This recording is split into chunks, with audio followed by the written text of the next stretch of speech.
बंडखोरी आणि कालचा म्हणजे धुरीच्या एपिसोडनंतर तुमची पक्षातली वरिष्ठांसमोर असं काय झालं की सोल्युशन काढायला वगैरे अशी काही चर्चा झाली का आणि ह्याच्या पुढे थोपायला पाहिजे म्हणून असं काही स्ट्रॅटेजी वेगळी काय करणार का? नाही, अशी काही माझ्याबरोबर चर्चा नाही. कारण तुम्ही आता मान्यच केलं की जाहीरनामा वचननामा करता तुम्हाला त्या प्रोसेस माहिती नव्हता. हा, जागा वाटपात सुद्धा तुम्ही त्या प्रोसेस माहिती नव्हता. म्हणजे तुम्हाला कुठल्याच प्रोसेसमध्ये सहभागी करून घेतलं नाही, तुम्ही मान्य करता. हो. मी तुम्हाला पुन्हा एकदा सांगतो की जेव्हा मला एखादी जबाबदारी देतात तर ही मलाच का दिली असं मी विचारत नाही.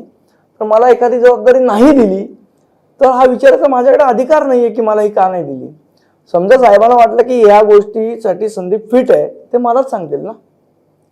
त्यांना वाटलं असेल की या गोष्टीसाठी अमुक व्यक्ती चांगलं करू शकतो, माझ्यापेक्षा चांगलं करणारे पण सगळंच मला येतं या काय विचाराचं मी नाही आहे. आणि असा मला फाजील आत्मविश्वास पण नाही की सगळं मलाच समजतं आणि मलाच येतं.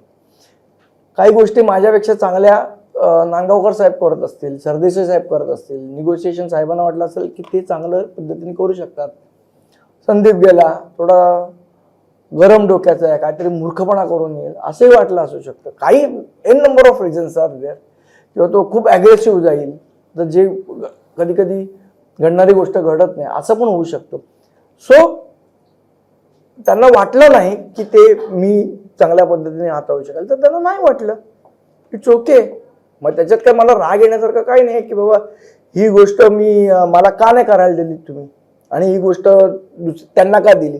एखादी गोष्ट ते मला करायला देतात तर तो पक्षाच्या प्रोसेसचा भाग आहे. असं काय स्ट्रॅटेजीने ठरलंय का संघ व्हायचं एवढी मतं इकडे होती आता ही मिळून आपली एवढी शिवसेना आणि मनसेची एवढी मतं एवढी सगळी स्ट्रॅटेजी कशी सांगणार तुम्हाला. तुमचा मित्र तुम्हाला लवकरच भेटेल नाही, तो रोज भेटतो मला, सकाळी पण भेटलाय. सकाळची चहाची पुन्हा नाही हे बघा मी पुन्हा एकदा सांगतो त्यांनी त्याचा निर्णय घेतला तो चुकीचा किंवा बरोबर हे ठरवण्याचा माझा अधिकार नाही. प्रत्येकाचा निर्णय हा त्याचा असतो आणि तो चुकीचा किंवा बरोबर असेल हे मी सांगण्यापेक्षा येणारा काळ ठरवत असतो. उद्या जर मला असं वाटलं स्वतःला की मी आता माझ्या पक्षात ॲसेट नाही लायबिलिटी आहे तर मी स्वतःहून बाजूला आहे. माझा अट्टाच असणार नाही की मी लायबिलिटी झालं तरी मला पोसा नाही.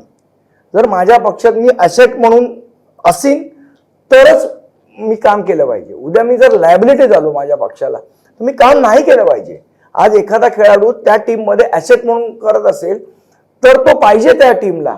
उद्या तो खेळाडू कॅच सोडतोय, बॅटीला बॉलच लागत नाही आणि तरी जबरदस्ती क्रिकेट खेळतोय तर तो लायबिलिटी होतो, त्यांनी बाजूला झालं पाहिजे.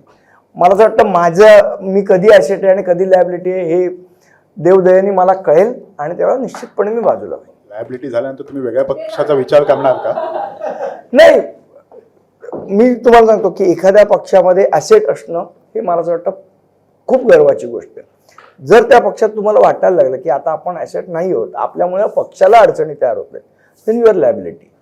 अजूनपर्यंत माझ्यावर तशी वेळ आली नाही आहे.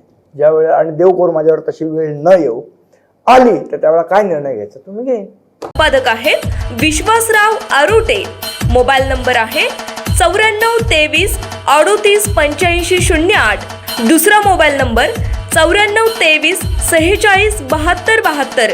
तिसरा मोबाईल नंबर 75 88 15 0001.